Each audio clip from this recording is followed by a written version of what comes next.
The concept of reincarnation and rebirth is subject to a great deal of misunderstanding. We are faced with questions like, can we be reborn as an animal in our next life? Can the soul transmigrate into some animal or another person? Is there a difference between reincarnation and transmigration? Is there any difference between the karmic system and fate? These are just a few examples of the questions many people ask. And, hopefully, this article will shed some light on the fascinating concept of reincarnation.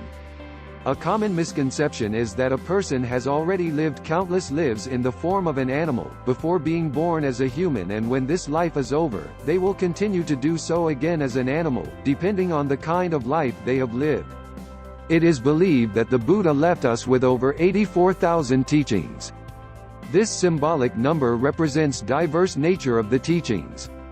The simple folks of the time were taught about reincarnation as a moral lesson.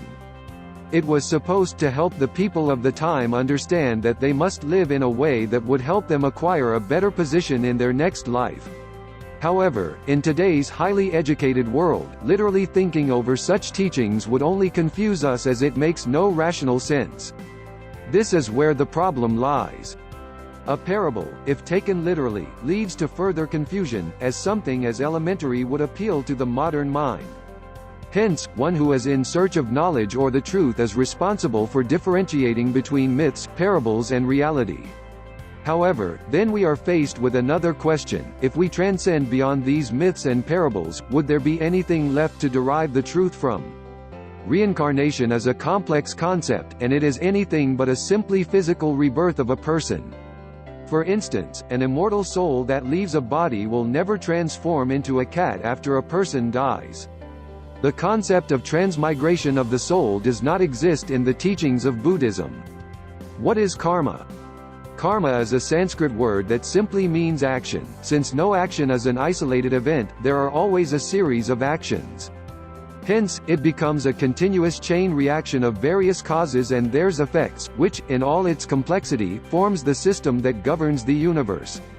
A good cause will result in a good effect, and a bad cause will result in a bad effect. Hence, the karmic system is a moral law. The existence of human beings results in physical and spiritual forces that become a part of the universe. According to the law of conservation of energy, no energy is ever lost, it just changes its form. Similarly, human action, whether physical, spiritual or mental, is never lost, it just transforms into something else.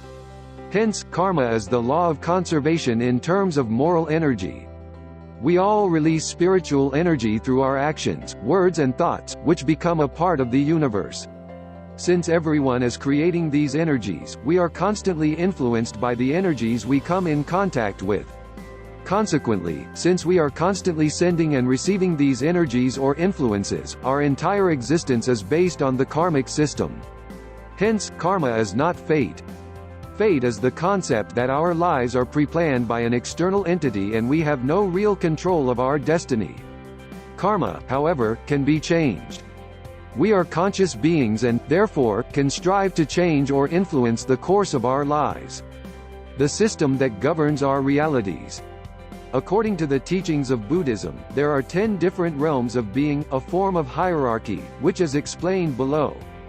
Buddha, enlightened being who is destined to become Buddha but was left on earth to teach others. A Buddha for oneself, direct disciple of Buddha. Heavenly beings, human beings, fighting spirits, beasts, hungry beings, depraved or hellish beings. These realms are considered as dynamic and subjective. A depraved being can elevate oneself to the highest possible realm, through their personal efforts. This can be achieved through the purification of our mental states, our thoughts, and our actions. Hence, we are responsible for the state we may be in and the resulting reincarnation after death. What the concept of reincarnation teaches. The concept of reincarnation is a result of the karmic system. How we spend our lifetimes and the energies we release into the world will influence what awaits us once our mortal lives are over and our immortal soul moves on. A little introspection will help you understand your current state of being.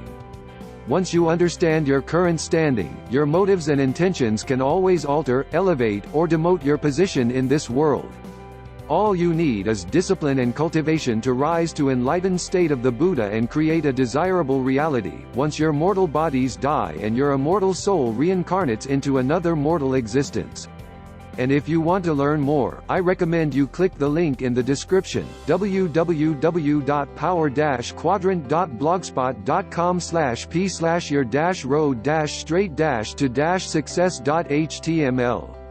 And if you like this video, please give it a thumbs up and subscribe and share it with your friends on Facebook and Twitter and Google+. Thank you for watching and see you next time.